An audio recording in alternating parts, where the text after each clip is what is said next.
All right. Resuming from previous video. So what we will do is, if we head back to OneNote, we had to make a level selection screen as well. So where user will be able to select a level, and then so there are a couple of methods in a level selection screen. One thing you can do is make a scroll bar. This is an example of scroll bar that I have made just here to show you that what we can do. So this is the scroll bar. Again, this is something that is using the defaults of Unity. Nothing has been done here to make this, but I will show you how you can exactly replicate this simple scroll bar like this. And second thing is that if you want a scroll bar for yourself, either you can cut the components here or reinvent the wheel of going through all this process of making a mask image, doing mask image, and then going for grid layout and horizontal layout and all this stuff that you need to get individually, learn individually, which are a bit of a headache sometimes. But if you want to make it an easy way, simply you can go to GUI and then scroll bar. So this is, and if we hide our scroll view, and let's delete the scroll bar here. I meant you can make a you can go to UI and then go to scroll view here. So this is the scroll view, as you can see, and there are a couple other things that you can make here. Scroll view by default, in our case this is our scroll view. So by default it came with a horizontal slider off, but we want the horizontal slider as well. Again we want level to be something like this. This would be level 1, level 2, and so on. So if I can show you here, I want a level like this. So if we change the color to red,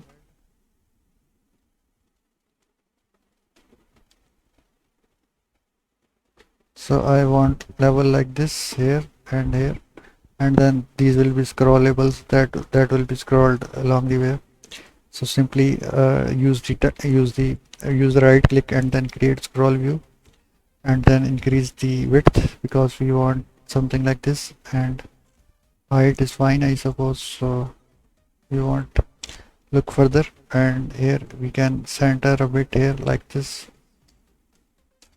and then there is a scroll bar this element, we want to remove it. Right now if I play, it's something like this, and again it's in play mode, so we don't want it. We want to do the changes in the live savable mode. So we will uncheck it, go back to our scroll view and uncheck it, and then go back to canvas, main canvas, and here we can simply make a game object. And again this is a prefab, you can delete it. And basic thing is that you get the concept here, so you can do it in your own way. There are no hard rights and hard wrongs here. So go to scroll view,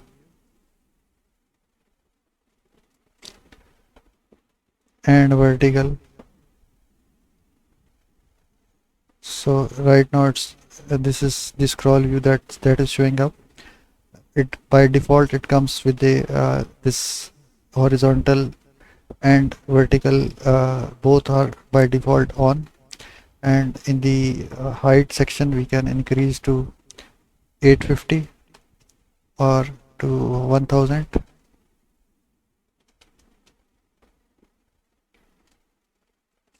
or increase it bit further if you want more like this. Again we don't want the so right now there are nothing here, no content, but inside content we'll simply put UI and Either you can use images as well, but we will use shader graph samples and button.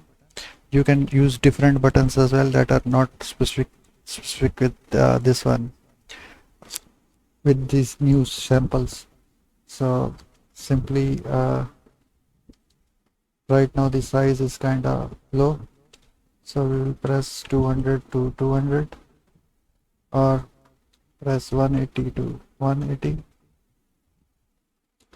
and they are not centered yet, and then simply duplicate it by pressing Ctrl D along the way, something like this as I have done, and then go back to content here, and in the viewport uh, you can give consent size better, and here you can give to preferred size so it's aligned a bit, and also you need to put the inside this viewport you can align the things there, or for this if we put horizontal layout group, so by default it got aligned by itself, and if I type the again it's important that you put the horizontal layout group as a parent in a parent content game object of the default scroll view that shows up, so it will automatically perform the spacing operations on all of the children elements, and you can even align it here, so this is left aligned left, and this is the right equally aligned, so and now the spacing can be increased to something like this, and now if I play it, your scroll view will be ready. So if I now, it's something like this, as you can see the scroll bars vertical scroll bar is causing a bit of a problem, so we'll simply remove it by going to scroll view here again, and either typing this none, so we'll type this none here and turn the vertical as off here, and now when we play,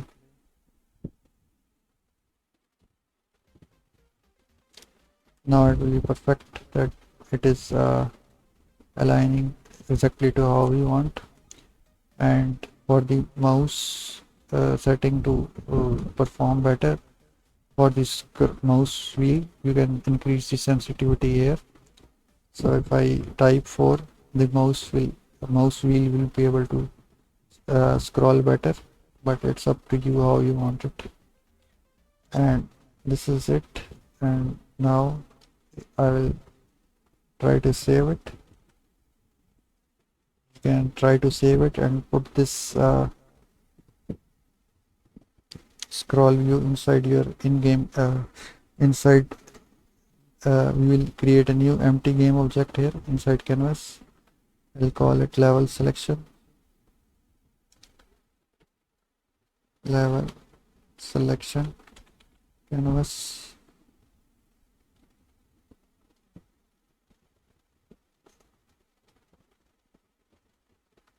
and put the scroll view inside it.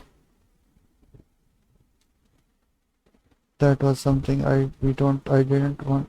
I created to for my own purposes, so it won't show up on your. You can delete this if you want to.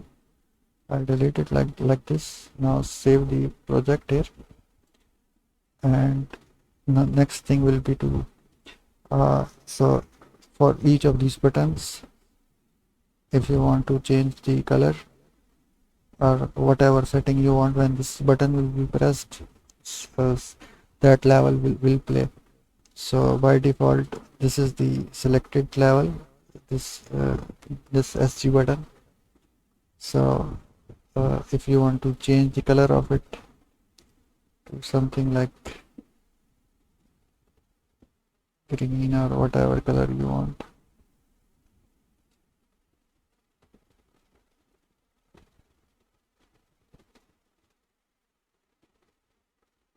so this will be color selected, Yeah, so this will be for the for the player preferences to will tell that which color is active here, that is active level, and here it will show the some little text of things like what will be shown. So if I simply inside this selection screen, if I create an empty image and name it uh, level level selection background and put it at the top. Now turn this to and turn the color to be something like this. So it will make rest of the things less highlighted. And now here we will simply, if we can duplicate this mission results and this bar from the in-game canvas. So if we go to level end and press Ctrl D and oops and put that in level selection screen, and that will be at like this. And now if we hide the uh, in-game canvas and go back to our level ends here, and this image does the job as well. So we can either remove this one or we can remove both, up to you. So here we will get the text. So this is UI dialog, and we will type it here, level select level select level, and we will try to increase the height, or this is UI dialog mission, we will try to increase the height here.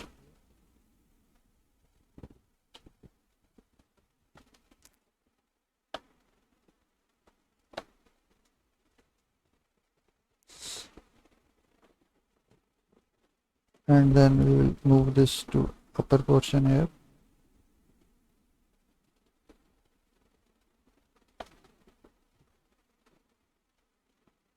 Select level, and this will be tablet like this.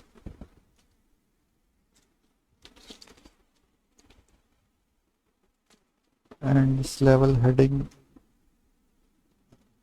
might load up from the player player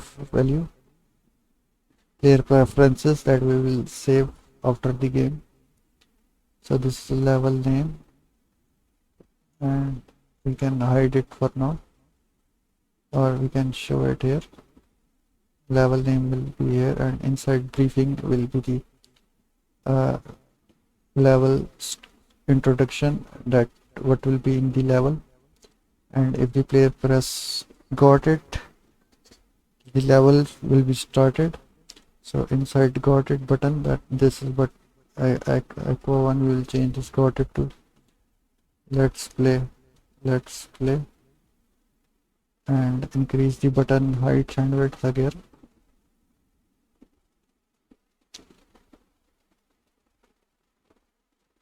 and pan to center like this. Again the scroll bar looks bit off, so to make it better, we will first thing we will do is go back to scroll view, and inside scroll view head back to viewport,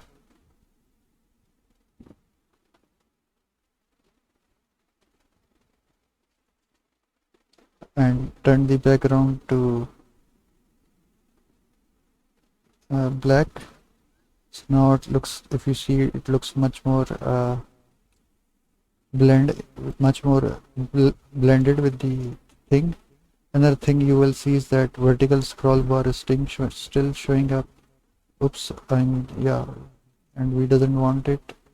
And scroll horizontal vertical bar can go a little lower like this. Oops.